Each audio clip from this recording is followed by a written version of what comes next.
Hello students, myself Deepthi Rangnani. Today we will deals with Schrödinger wave equation for hydrogen atom in quantum mechanics. Hydrogen परमाणु के लिए Schrödinger समीकरण। Hydrogen परमाणु सबसे सरल परमाणु तंत्र होता है क्योंकि इसके नाभिक में एक प्रोटॉन होता है और इसके चारों तरफ एक इलेक्ट्रॉन चक्कर लगाता है। कुछ अन्य सिस्टम जो परमाणु तंत्र हैं वो भी वन इलेक्ट्रॉन सिस्टम है, जैसे कि helium plus, lithium 2+ and beryllium 3+। लेकिन इसमें नाभिक जो है वो भारी होते हैं। इनको हम हाइड्रोजन के तरह के परमाणु मान सकते हैं। अतः नाभिक के चारों ओर एक इलेक्ट्रॉन के चक्कर लगाने के लिए तंत्र के लिए अगर हम श्रोडिंजर इक्वेशन लिखें तो हम लिख सकते हैं E psi equal to H psi, या इसको हम लिख सकते हैं H psi total equal to E total psi total. अब श्रोडिंजर इक्वेशन में अगर H की वैल्यू सब्स्टिट्यूट करते हैं तो हमें इक्वेशन प्राप्त होती है -h²/8π²m del square plus v psi xyz E psi xyz।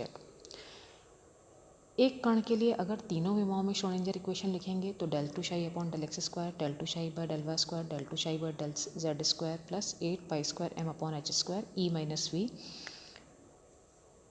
psi xyz equal to 0।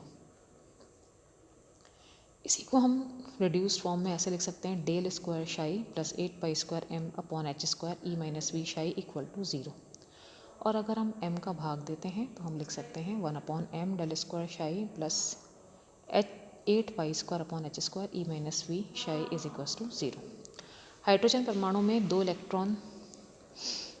कण इलेक्ट्रॉन और प्रोटॉन होते हैं, जहाँ पर m1 और m2 इलेक्ट्रॉन और नाभिक के द्रव्यमान होते हैं। इसके लिए हम श्रोडिंजर इक्वेशन लिख सकते हैं 1/m del1 psi plus 1/m del2 psi square plus 8π²/h² E minus v psi equal to 0।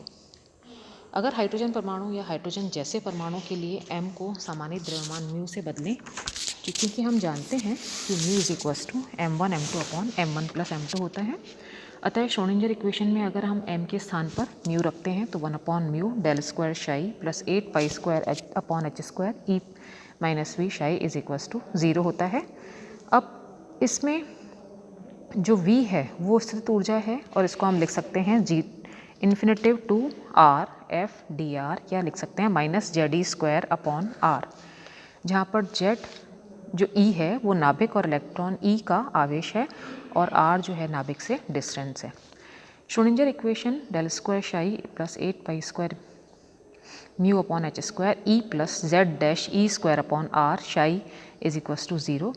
Hydrogen परमाणु के लिए जो पोटेंशियल एनर्जी है वो गोलीय सिमेट्री में है, अतः जो पोटेंशियल एनर्जी है वो सिर्फ r पर निर्भर करती है। इसलिए हम श्रोडिंजर इक्वेशन के हल के लिए उनके निर्देशांकों या कार्टेशियन कोऑर्डिनेट्स को गोलीय निर्देशांकों यानी स्फेरिकल पोलर कोऑर्डिनेट्स में अगर हम चेंज करते हैं तो हम इस प्रकार लिख सकते हैं कि x is equal to r sin theta cos phi, y is equal to r sin theta sin phi, z is equal to r cos theta.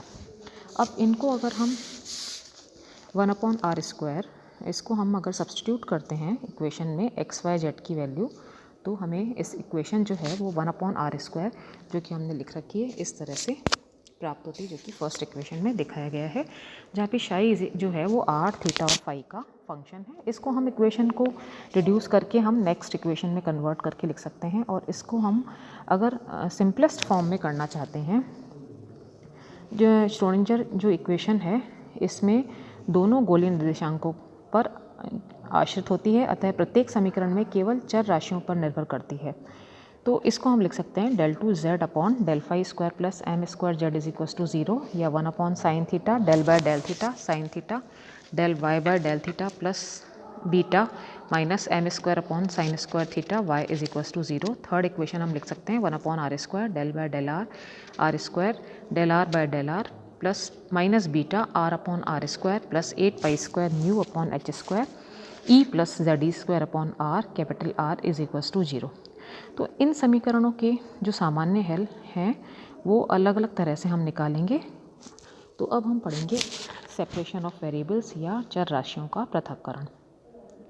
जो श्रोडिंगर इक्वेशन है जिसको हम ध्रुवीय निर्देशांकों में व्यक्त कर रहे हैं, उसका जो लाभ है वो ये होता है कि अब हम केवल एक निर्देशांक पर आश्रित 3 स्वतंत्र समीकरण प्राप्त कर सकते हैं और इस प्रकार इन राशियों का जो पृथक्करण है वो संभव हो सकता है। और जो स्थित ऊर्जा है वो r पर निर्भर करती है, तो इसलिए समीकरण में शाई XYZ 3 फलनों गोलीय ध्रुवीय निर्देशांकों पर निर्भर हैं उसके गुणनफल के रूप में हम व्यक्त कर सकते हैं। मतलब साई को हम व्यक्त कर सकते हैं psi equal to R, Y and Z, जहाँ पर R फंक्शन है स्मॉल r का, Y फंक्शन है थीटा का और Z फंक्शन है फाई का।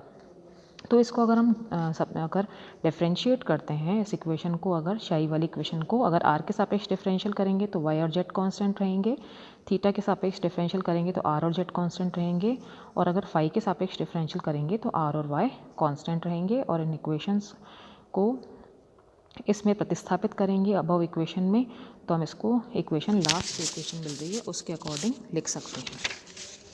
और इस इक्वेशन में अगर हम रीअरेंज करके इसको r, y और z से भाग देते हैं तो जो इस इक्वेशन का फर्स्ट वाला पार्ट है वो r में कन्वर्ट हो जाएगा, सेकंड वाला पार्ट जो थीटा y में कन्वर्ट हो जाएगा, थर्ड वाला जो पार्ट है वो z और फाई में कन्वर्ट हो जाएगा। और इसको अगर इक्वेशन को r² sin स्क्वायर थीटा से गुणा करेंगे और सिंप्लीफाई करेंगे तो इक्वेशन जो है वो त्रिविमीय बॉक्स में एक कण है उसके समान होती है। और इस समीकरण के जो लेफ्ट हैंड साइड है उसमें केवल r व थीटा वेरिएबल्स हैं, जबकि जो राइट हैंड साइड है उसमें फाई वेरिएबल हैं। तो r, थीटा और फाई के कुछ भी मान हो, लेकिन जो लेफ्ट हैंड साइड है उसके पदों का जोड़ दाहिने राइट हैंड साइड के पद के जोड़ के बराबर होना चाहिए।